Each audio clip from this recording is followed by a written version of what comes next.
Section 2. You will hear an accommodation officer telling students about different halls of residence. You now have 30 seconds to read questions 11 to 15.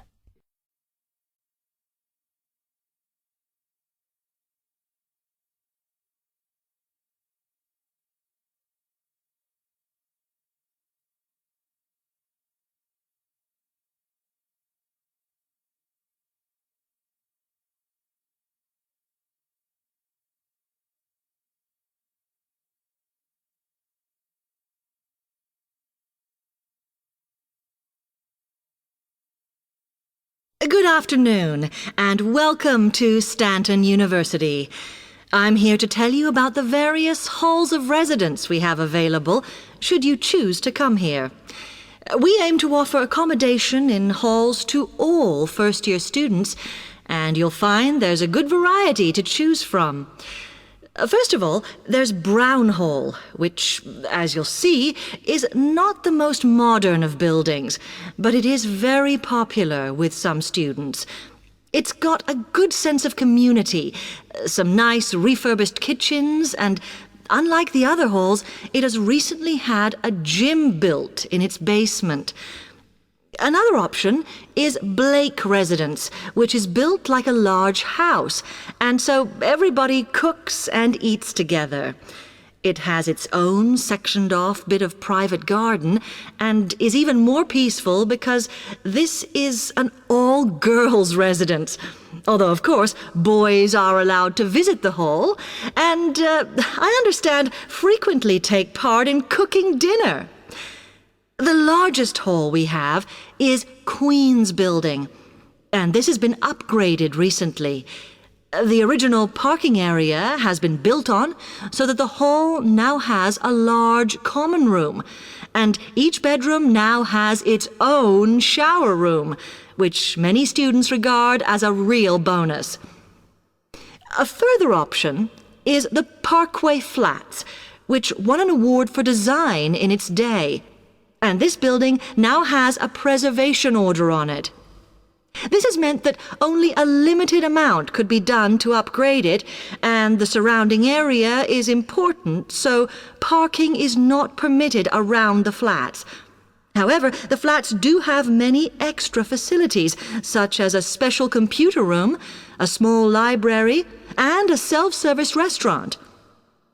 The cost of breakfast, lunch, and dinner is covered in the fees for this hall, so it does look a bit more expensive. The last residence we can offer you is Temple Rise, which again is slightly more expensive than other halls as the rooms are larger.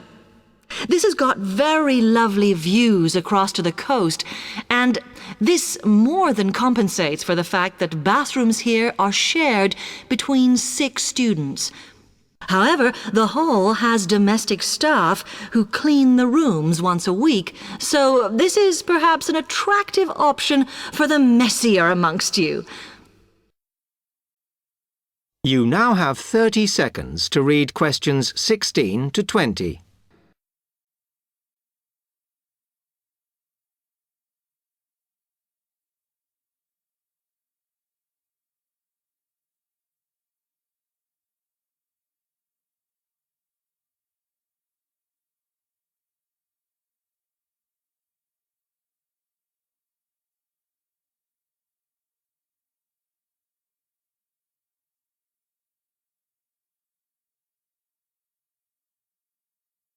Now, if I can just show on this wall map here where they all are, you might like to go and have a look round. If you come into the main university entrance, at the first junction, you'll find that Brown Hall is on the corner opposite the theatre. So you're nice and near the station here, though I think it can get a bit noisy with traffic. The same applies to Blake Residence, which is directly facing the junction to the university entrance. These halls are often used by medical students and such like, as they're out all day, so don't notice the noise. Anyway, if you then walk along Campus Road towards the main circle, you'll see the library on the corner, and Queen's Building is just past that as you head north. You will find that it is quieter here, and you may get fewer visitors. By the way, the Circle is quite a feature of the campus, as it's set into the hills and has a brand new sports center in the middle. It's worth going to look around it. Now, the Parkway Flats are on the opposite corner to the library, facing the Circle, as you head towards the main buildings. The main buildings are only about a 5-minute walk from here, and places in these halls go quickly, so my advice is to reserve your place as soon as possible. Then Temple Rise is inside the Circle, next to the Sports Center, but further from the main university buildings. Now, if you'd like to go off and physically